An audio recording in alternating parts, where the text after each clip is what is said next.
2,100 acres of land was under fire. 2,200 structures have been damaged or completely destroyed. Cars have been left gutted. Houses and buildings left charred. Close to 100 people. Close to 100 people. That's the death toll. And Hawaii wildfires have been declared the deadliest in the United States in over 100 years. Now, close to 100 people have been dead in the Hawaii wildfire that has burnt down an entire town and has resulted in complete devastation of the island territory of the United States. It's funny, Varghese, because people are saying that there is growing outrage towards the administration. They're saying that they did not put out the right kind of word. There were very cryptic messages on social media, not a PSA, not a public service announcement that, this is going to be, like Joe Biden put it, a major natural disaster. And at the same time, in over the last 100 years, the deadliest wildfire in Hawaii, more importantly in the United States. Now, there is criticism that government inaction led to the deaths due to the fire. Historical coastal town of Maui has been destroyed in this fire. 2,200 buildings, ladies and gentlemen, have been destroyed in Lahania. This is what we're picking up. Before we open, this discussion, broaden its horizon, we've got some expert panelists with us. I'm going to introduce them in just a short while. Before all of that, Varghese, let's listen into the governor, what the governor has to say in terms of the latest update coming out of Hawaii. Over time, we'll be able to figure out if we could have better protected people. That's why we're reviewing everything. And we want to do that in a very open and transparent way. But it was complicated by the fact that there were multiple fires across this beautiful island at the same time.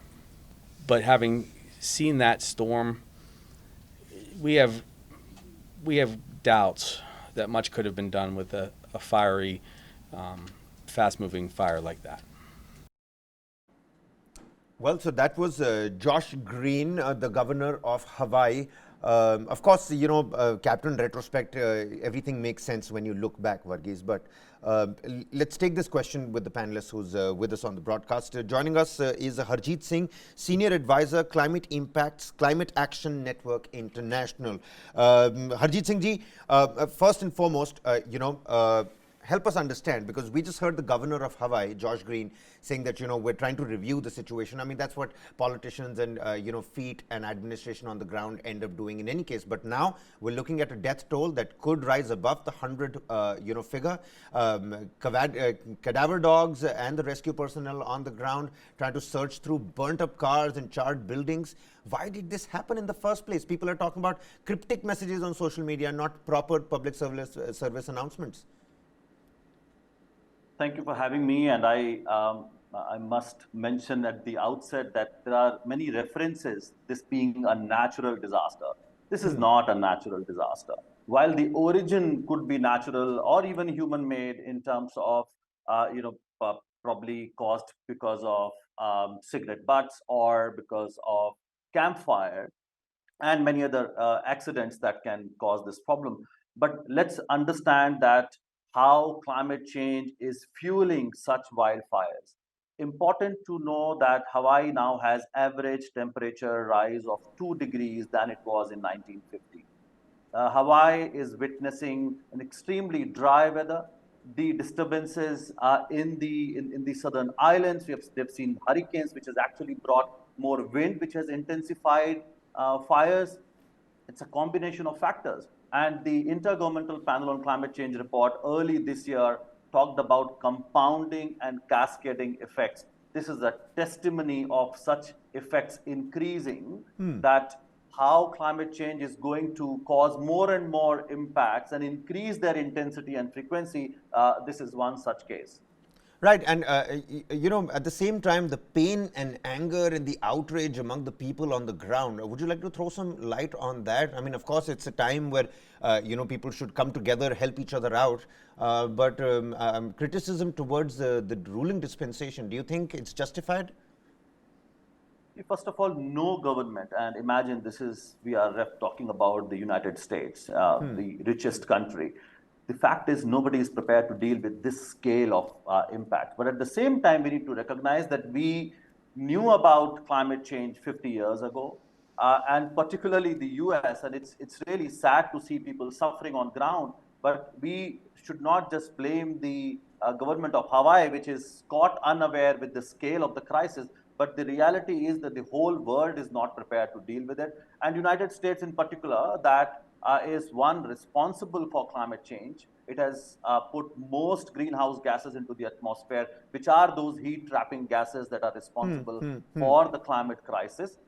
And now the whole world is getting affected. At one point, US thought that it's only going to be developing countries and countries like India and Nepal and Malawi who are going to be impacted. But look at how the whole world, we have seen such wildfires also in Greece. We have seen, similar situations in Australia a couple of years ago. And we've also seen droughts and floods happening. So it is a real risk that we are facing, and impacts are increasing. No government is prepared, but we should also look at the cause of the problem as well.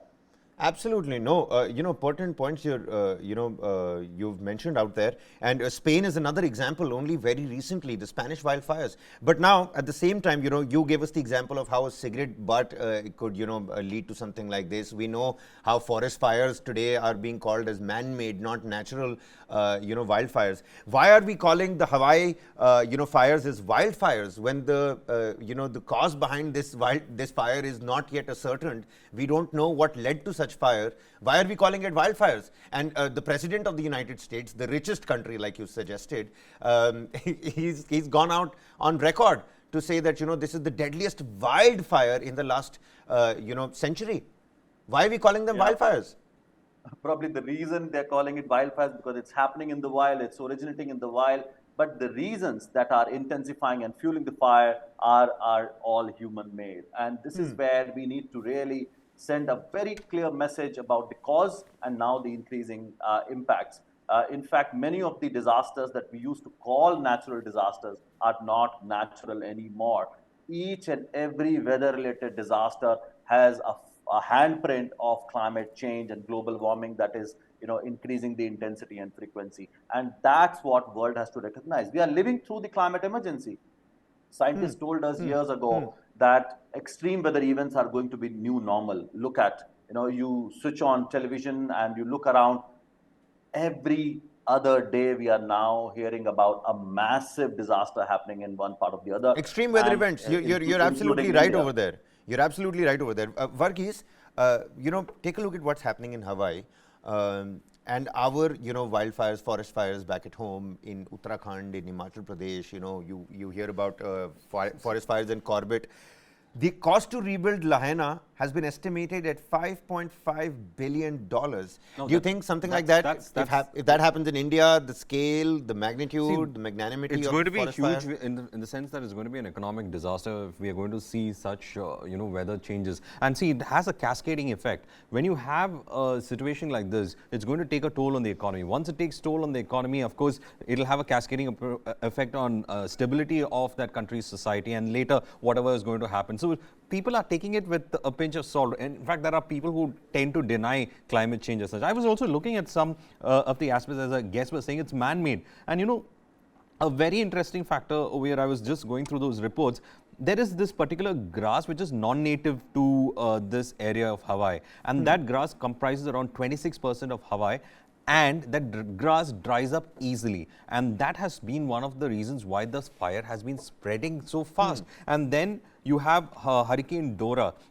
Its winds are also fanning the flames. So there are multiple events that have come together over here. And also, at the same time, we should not forget that the locals have been saying that their social media was the only way they kept these warnings going on. And most of them were driving into the fire. Areas which had the wildfire going, they were actually driving into that area as well. So administrative collapse is also quite highlighted in this particular aspect as such. So it's a the thing is, it's a huge, combination of factors that have led to this scale of disaster that we are seeing over here. Towns have been destroyed, and as they were saying, if it's going to take $5 billion to in fact reconstruct the lives of people, bring in the infrastructure back again, the bigger question that should be asking is that, are we going to keep paying for all these disasters? Because at a point, we won't be able to pay.